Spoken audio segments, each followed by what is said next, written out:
Bonjour à tous, bonjour à toutes, merci d'être là. Si vous regardez cette vidéo, c'est que vous vous intéressez au magnétisme, aux médecines complémentaires et au bien-être. C'est avec plaisir que je vous fais ces vidéos pour vous partager des informations qui peuvent vous être utiles et qui peuvent également éveiller votre curiosité. Donc merci de partager, de liker, de vous abonner à la page. Ça m'encourage pour la suite et comme vous le savez, le partage des connaissances, c'est important. Aujourd'hui, je vais faire la suite de l'énéagramme et ses 9 types de personnalités. Donc dans la vidéo précédente, je vous avais présenté l'énéagramme et je vous avais fait plus en détail sur le type 1 et sur le type 2. Aujourd'hui, je vais faire plus en détail sur le type 3, le type 4 et le type 5. Donc la personne de type 3, la battante, est une personne qui est capable d'agir avec efficacité. Pour elle, il est important de réussir ce qu'elle entreprend, dans le milieu professionnel, familial ou social. Avant tout, elle redoute les échecs, mais aime les défis. C'est une personne souvent courageuse, très énergique, exigeante pour elle-même comme pour les autres. Dans la vie, elle aime progresser. Elle aime aussi pouvoir séduire les autres, et la notion de prestige est très importante pour elle. Donc sa compulsion, éviter les échecs.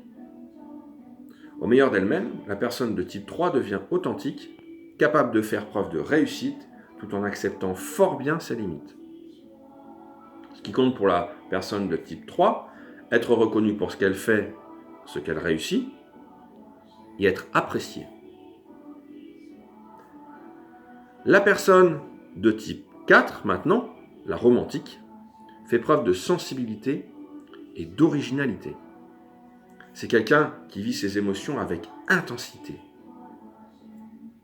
Elle craint beaucoup la critique. Elle est aussi souvent mélancolique et solitaire. Alors elle se réfugie dans son imaginaire qui est très riche. Ce qu'elle a horreur, c'est de paraître conforme, banal, et c'est aussi une personne qui envie souvent les autres. Sa compulsion, éviter la banalité. C'est une personne qui, au meilleur d'elle-même, fait preuve de créativité et d'un sens artistique élevé.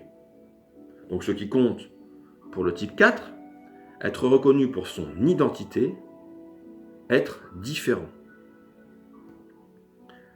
Enfin, la personne de type 5, qu'on peut appeler l'observatrice, est quelqu'un qui aime assimiler beaucoup de connaissances dans tous les domaines. Dans son rapport aux autres, elle privilégie la logique par rapport à l'émotion, qu'elle a d'ailleurs du mal à exprimer. Elle craint avant tout l'intrusion de l'autre dans sa sphère personnelle. Elle n'aime pas tellement les rencontres, surtout sous la forme de réunions familiales ou professionnelles, et éprouve souvent le besoin fréquent de se retrouver seule avec elle-même. Souvent, elle se montre avaricieuse de ce qu'elle fait, comme de son temps. Donc sa compulsion, éviter l'intrusion et le vide intérieur. C'est une personne qui, au meilleur d'elle-même, devient large d'esprit, capable d'un désintéressement total et d'un excellent rapport avec ce qui l'entoure. Donc ce qui compte pour le type 5, c'est être reconnu pour ce qu'elle sait, ce qu'elle connaît. Être utile et être au courant. Voilà, donc la suite des 4 autres personnalités qui restent, je vous le ferai dans les prochaines vidéos. En attendant, vous pouvez retrouver mes vidéos sur YouTube, Nicolas Spillemont, et sur Facebook, Nicolas Spillemont. Comme je vous l'ai dit en début de vidéo, n'oubliez pas de partager. Le partage, c'est essentiel pour tous. Puis si vous avez des questions, d'autres, qu'on puisse se parler ou communiquer, vous pouvez me joindre au téléphone au 06 43 13 59 78. Je vous souhaite une belle journée. Prenez soin de vous.